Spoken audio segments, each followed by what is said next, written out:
डरावनी रातें YouTube channel पर आपका स्वागत है। इस चैनल पर आपको सुनने को मिलती हैं डरावनी और सच्ची भूतिया कहानियाँ। तो अगर आपको ऐसी ही वीडियोस देखना पसंद है तो हमारे इस चैनल को सब्सक्राइब करना ना भूलें। तो अब बढ़ते हैं आज की कहानी की ओर।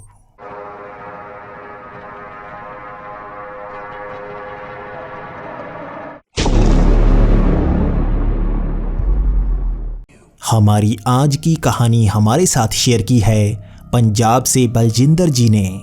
बलजिंदर जी, आपका बहुत बहुत धन्यवाद। तो अब इस कहानी को सुनते हैं बलजिंदर जी की ज़ुबानी। हेलो दोस्तों, मेरा नाम बलजिंदर सिंह है और मैं पंजाब में रहता हूँ। मैं पंजाब के गुरदासपुर शहर के पास ही एक छोटे से गांव में रहता हूँ और आज मैं आपको जिस घटना के बारे में बताने वाला हूँ वो मेरे साथ 20 साल पहले घटी थी। लेकिन आज भी जब उसे मैं याद करता हूँ तो मुझे ऐसा लगता है जैसे कल की ही बात हो।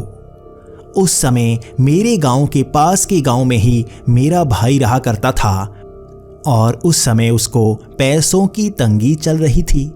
यही कारण था कि मैं काम से जब भी आता तो साइकिल चलाकर उसके पास ज़रूर जाता। मैं हमेशा जानना चाहता था कि उसे पैसे की कमी है, किसी चीज़ की कमी है।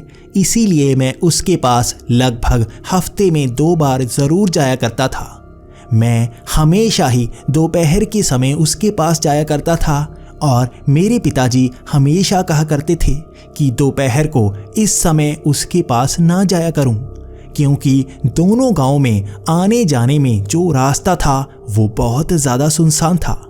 खेतों के बीच से निकलकर जाना पड़ता था और पास में ही शमशान घाट भी था। लेकिन उससे ज़्यादा मेरे पिताजी को इस बात की परेशानी थी कि सुनसान सड़क पर दोपहर के समय भूत प्रेत का साया होता है। मैं पिताजी की इन बातों पर कभी यकीन नहीं किया करता था, लेकिन हमारे गांव में हर कोई यही कहता है कि दोपहर के समय ऐसे रास्तों पर नहीं जाना चाहिए जहां पर कोई आता जाता ना हो। वैसे भी गर्मियों के समय में वो रास्ता बिल्कुल सुनसान हो जाता है। दोपहर के समय तो कोई आसपास भी नजर नहीं आता। वैसे भी उन पास के खेतों में कुछ भी बोया नहीं गया था, इसीलिए वो ज़्यादा बंजर नजर आते थे। ये जुलाई का महीना था और मैं साइकिल से अपने भाई को मिलने के लिए जा रहा था। ये वक्त 3 बजे का होगा और मैं उसी रास्ते से गुजर रहा था। अक्सर मैं थोड़ा 4 बजे के करीब ही वहाँ पर जाया करता था, लेकिन आज दोपहर के पूरे 3 बजे का समय था और मैं धीरे धीरे जा रहा था। गर्मी काफ़ी तेज़ थी, इसलिए मैंने भी मुंह ढका हुआ था। लेकिन तभी वहाँ पर हवा चलनी शुरू हो गई। यहाँ इस तरह अचानक हवा नहीं चलती और बादल भी नजर नहीं आ रहे थे। पहले तो मुझे लगा कि ये एक छोटा सा हवा का झोंका होगा, लेकिन धीरे धीरे हवा काफ़ी तेज होना शुरू हो गई। यहाँ पर अपने आप मिट्टी उड़ना शुरू हो गई थी, जिस कारण मुझे ऐसा लग रहा था जैसे अंधेरा हो चुका हो। ये हवा बिल्कुल गोल गोल घूम रही थी और मिट्टी बार बार ऐसा लग रहा था कि मेरे मुंह पर ही टकराए जा रही है। यहाँ पर जैसे बवंडर सा बन रहा था और दोपहर के समय यहाँ पर ऐसा नज़ारा नहीं होता। मैं थोड़ा सा घबराने लगा था। मैं साइकिल को रोककर एक तरफ पेड़ के पास छिपना चाहता था, इसीलिए मैंने साइकिल एक तरफ लगाई और मैं भागकर पेड़ को ढूंढना शुरू हो गया। वहाँ आसपास कोई पेड़ नहीं था। पेड़ थोड़ा खेत के अंदर जाकर था, इसलिए मैं तेज़ी से भागता हुआ उसके पास चल पड़ा। लेकिन जब मैं वहाँ पर देख रहा था तो मुझे ऐसा लग रहा था जैसे पेड़ के पास कोई खड़ा हो। मैं ये सोच रहा था कि शायद वो मेरी मदद कर सकता हो, क्योंकि यहाँ पर बहुत तेज़ हवा चल रही थी। लेकिन वो हवा उस पेड़ के पास कमज़ोर ही थी। मुझे ऐसा लग रहा था जैसे हवा मुझे घेर रही हो। लेकिन मैं भागता हुआ जैसे ही उस पेड़ के पास पहुंचा तो मेरे होश उड़ गए।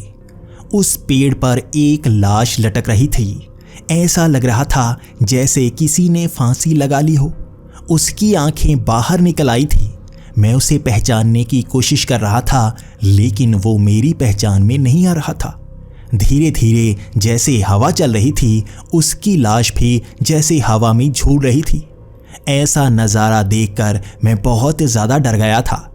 पहले तो मैं पेड़ की तरफ भाग रहा था, लेकिन मैं बाद में उल्टे पैर वापस भागना शुरू हो गया।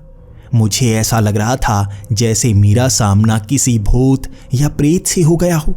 मैं साइकिल लेकर वहां से निकलना चाहता था, लेकिन अब घबराहट बढ़ना शुरू हो गई थी। आसपास का नज़ारा ही ऐसा था। ऐसा लग रहा था जैसे अंधेरा हो चुका हो।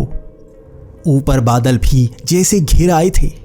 मैं घबराहट के मारे वहीं पर साइकिल छोड़कर गांव की तरफ भागना शुरू हो गया। मैं काफ़ी तेज़ी से भाग रहा था, लेकिन मिट्टी का वो बवंडर जैसे मेरा पीछा कर रहा हो।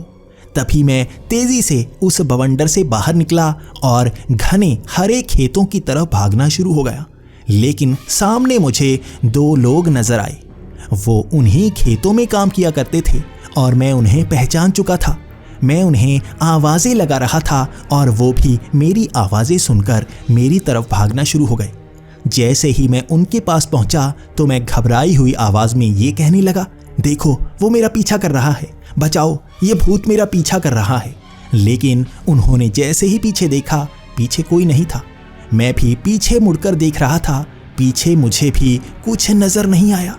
उसके बाद मैंने उन्हें पूरी बात बताई कि किस तरह से मुझे एक लाश नज़र आई और मेरे पीछे मिट्टी का एक बवंडर पड़ चुका था।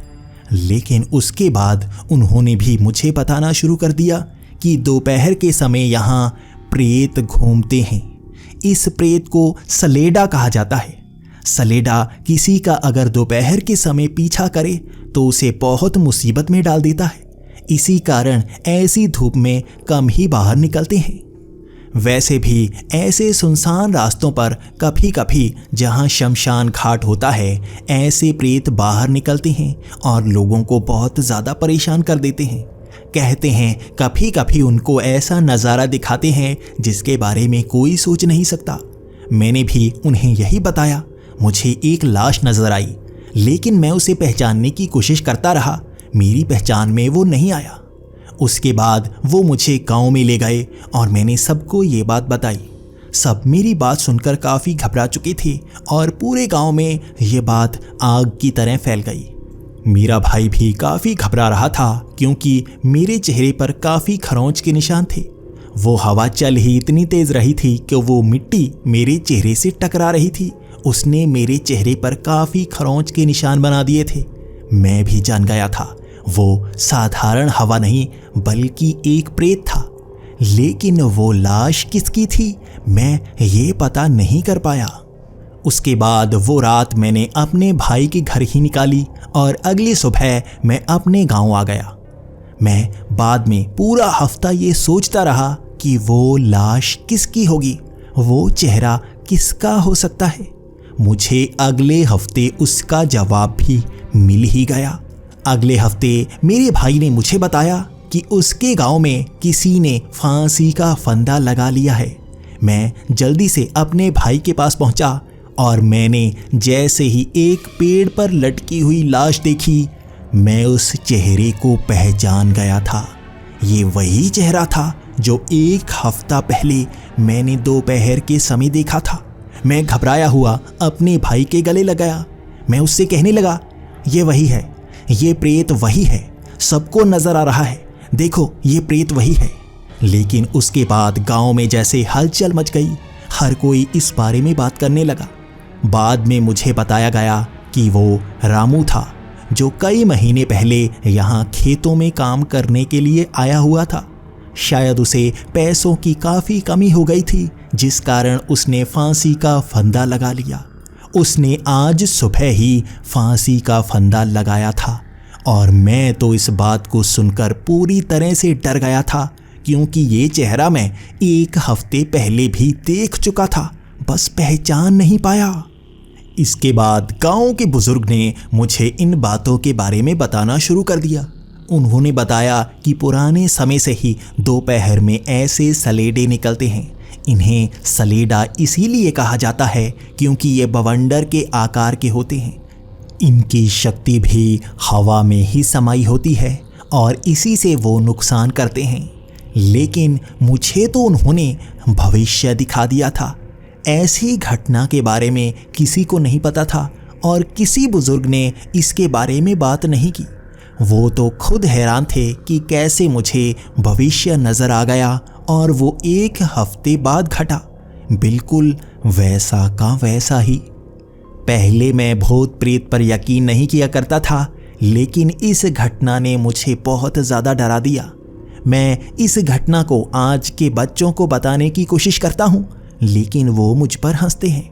लेकिन मैं जानता हूँ उस दिन मेरे साथ क्या हुआ था। आज भी मैं उसे याद करके बेहद ही डर जाता हूँ।